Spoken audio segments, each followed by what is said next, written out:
달같이 지극히 평범한 우리들이지만 우리도 평범하고 연약하지만 그런 우리들이라 할지라도 하나님께 붙들리면 이런 시대에도 우리 놀랍게 쓰임받을 줄 확신합니다. 내가 가진 것 그분께 드리시며 하나님 나를 써주세요. 간절히 기도할 수 있는 오늘 하루가 되기를 바랍니다. 그리고 주신 직분과 사명 크든 작든지 잘 감당하면서 주께 헌신하시기 바랍니다.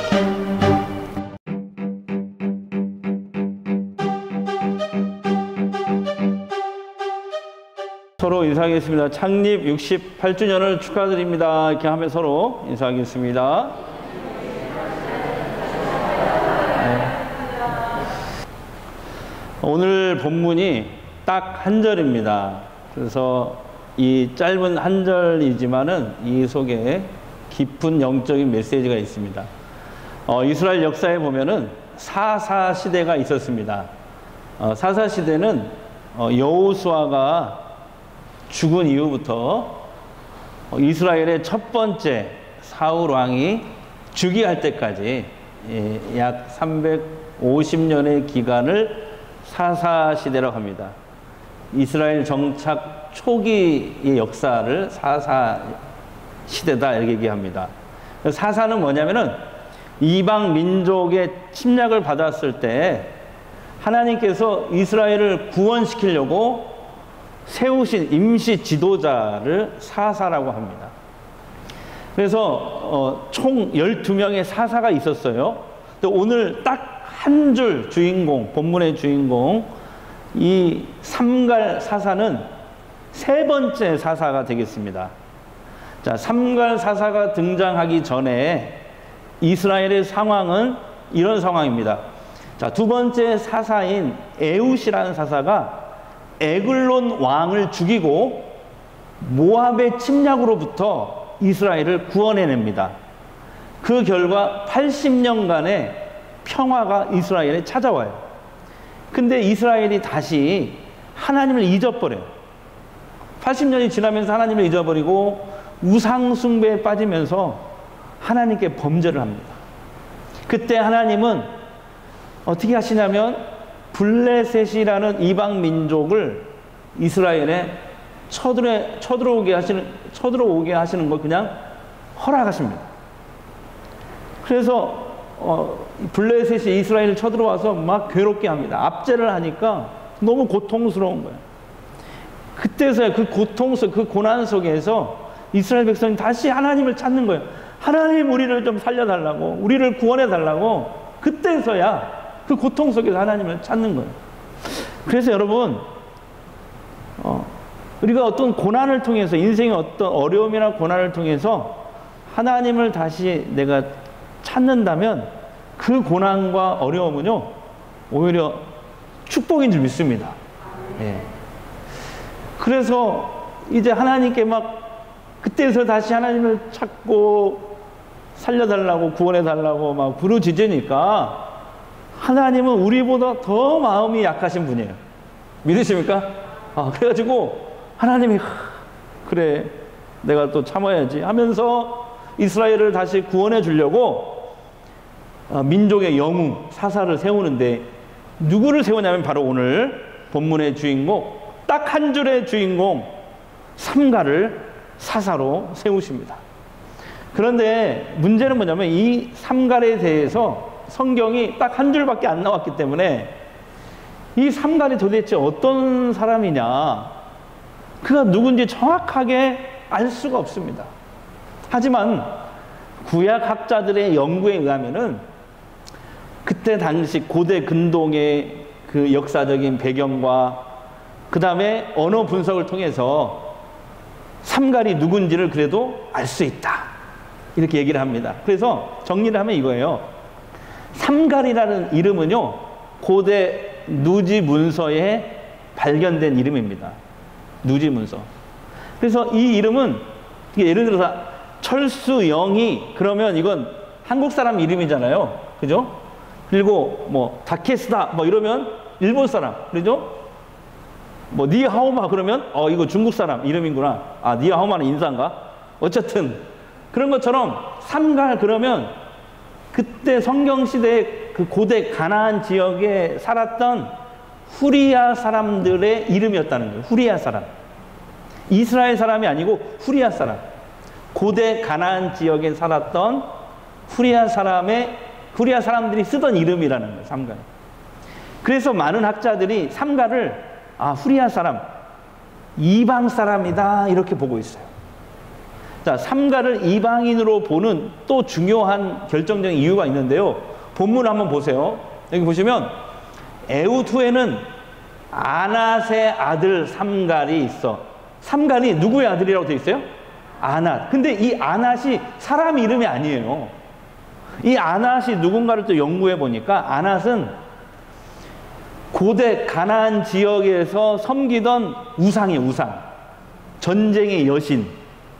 우상신이란 말이에요. 예. 예. 뭐 성주신 무슨 뭐 부처님 뭐 이렇게 하듯이 그런 신이란 말이에요. 우리도 그러잖아요. 권사님은 하나님의 딸이십니다. 예? 우리 권사님은 하나님의 아들이십니다. 우리 모두는 하나님의 자녀입니다. 그렇게 얘기하잖아요. 그런 것처럼 이 삼갈은 아낫의 아들이야. 무슨 말인지 알겠죠? 그러니까 이 아낫이라는 사람과 이 집안이 얼마나 이 아낫이라는 우상에 빠져서 살았는지를 알려주는 그런 단서가 되겠습니다. 그래서 여러분 삼갈이 아낫의 아들로 불린 것을 보니 그는 아낫 우상을 섬겼던 이방 사람인 것으로 우리가 추정을 할 수가 있어요. 여러분 참 놀랍지 않습니까? 아니 이방인이에요. 이스라엘 사람이 아니에요.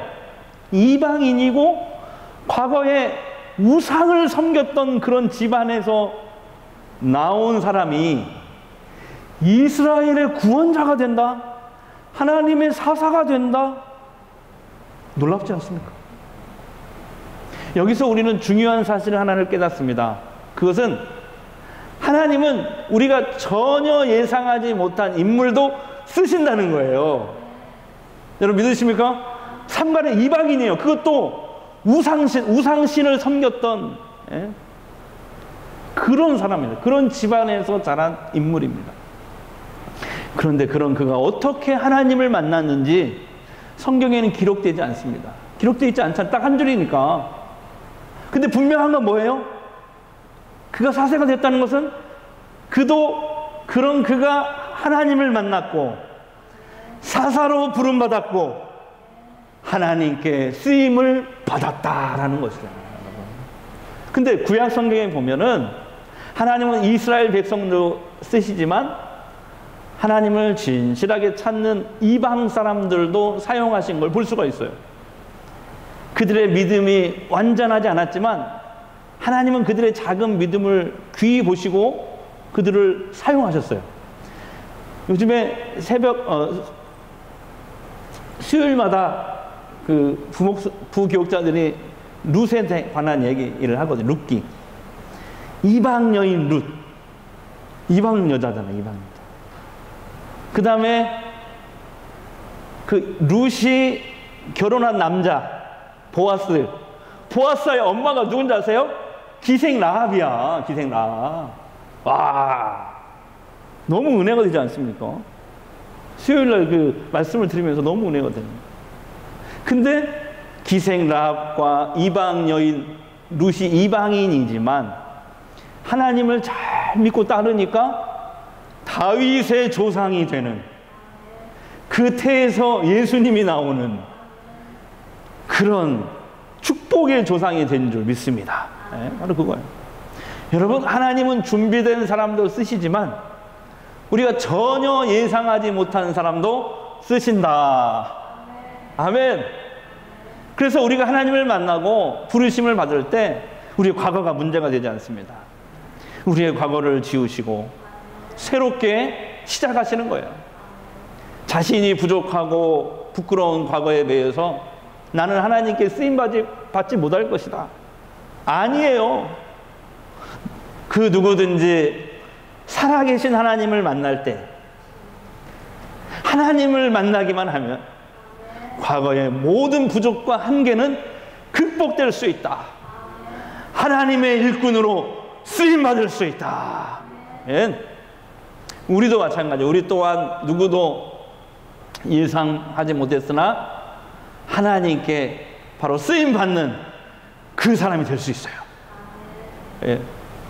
삼갈의 이야기는 두 번째 우리에게 또 다른 깨달음을 주는데, 하나님은 우리가 전혀 예상하지 못한 사람뿐만 아니라 하나님은 우리가 예상치 못한 도구를 사용하십니다. 도구를 쓰시는 거예요. 삼갈에 대해서 오늘 딱 한 줄이지만 살펴보면서 우리를 놀라게 하는 게 있죠. 그가 이스라엘을 블레셋의 압제로부터 구원하기 위해서 싸웠던, 그 적과 싸웠던 무기예요, 무기. 예? 이스라엘을 블레셋이 쳐들어와서 막 괴롭히다 압제를 했잖아요. 우리 일제 시대에 얼마나 괴로웠습니까, 우리가.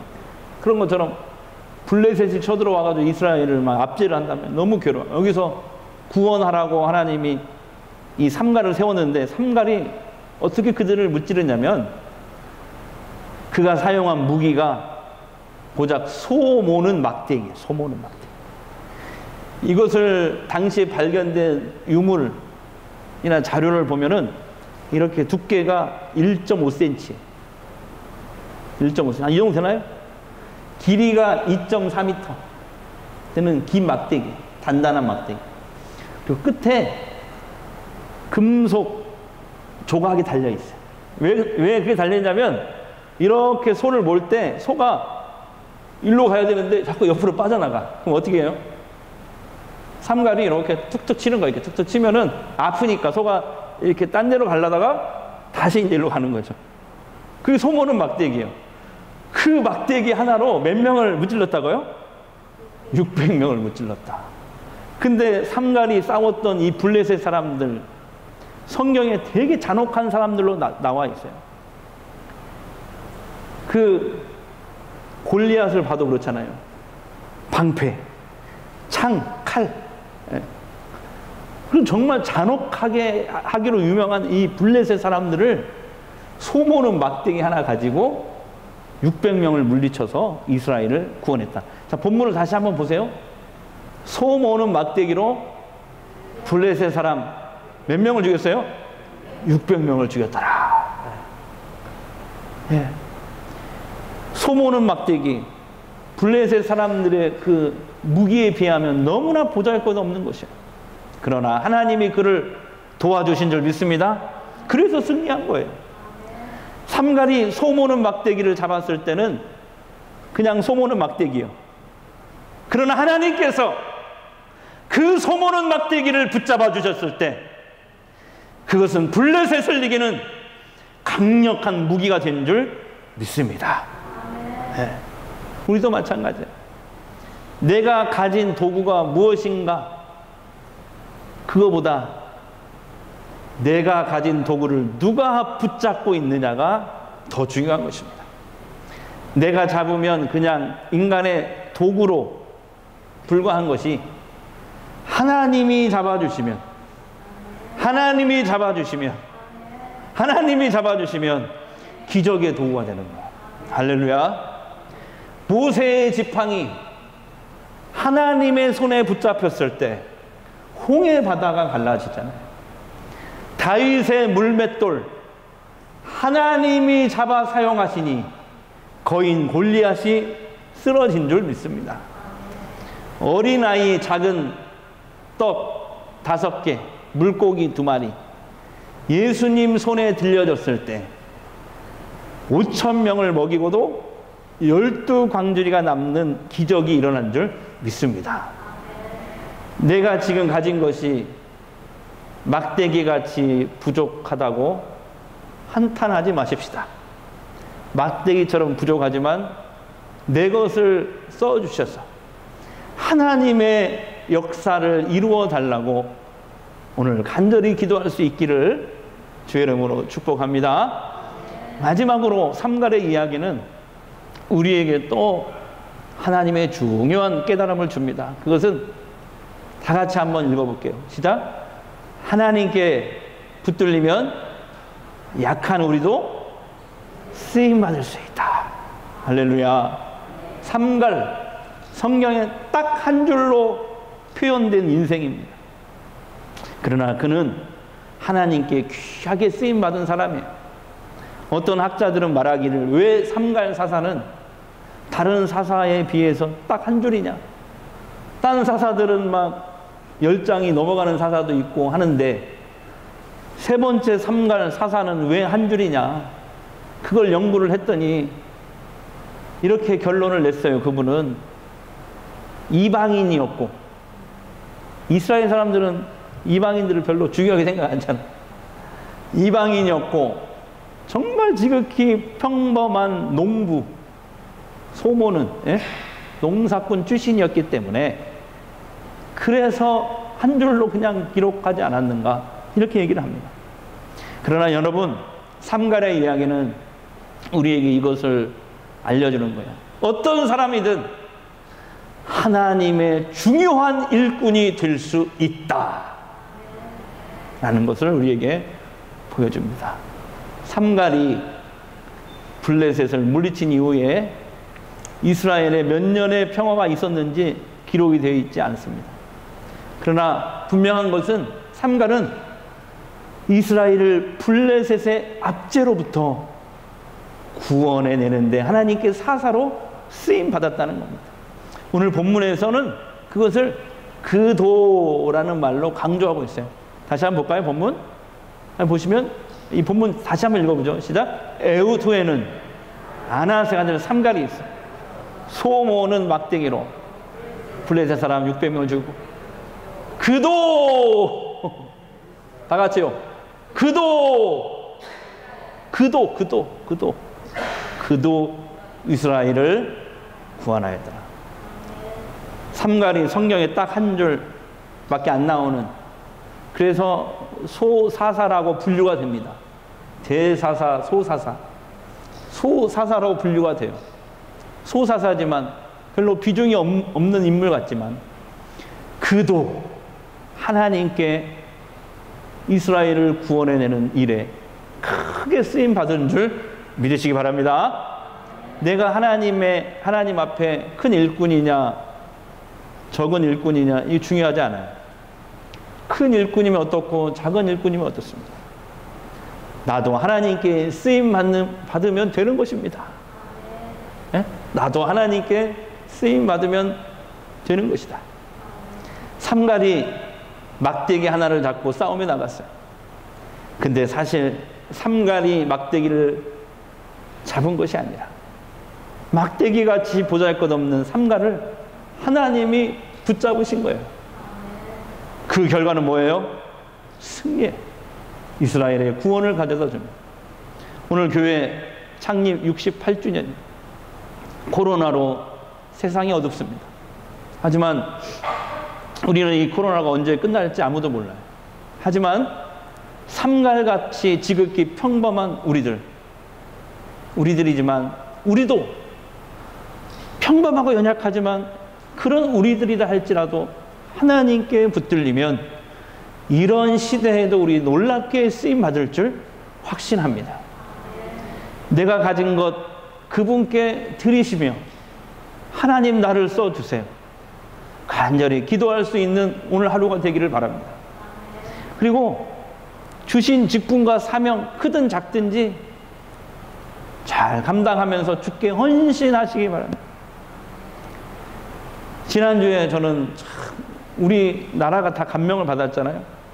아프가니스탄에서 한국에 아프가니스탄을 재건하는 데에 도움을 줬던, 한국 사람들에게 도움을 줬던 현지인 주민, 애들까지 포함해서 애들 한 100명 되더라고요.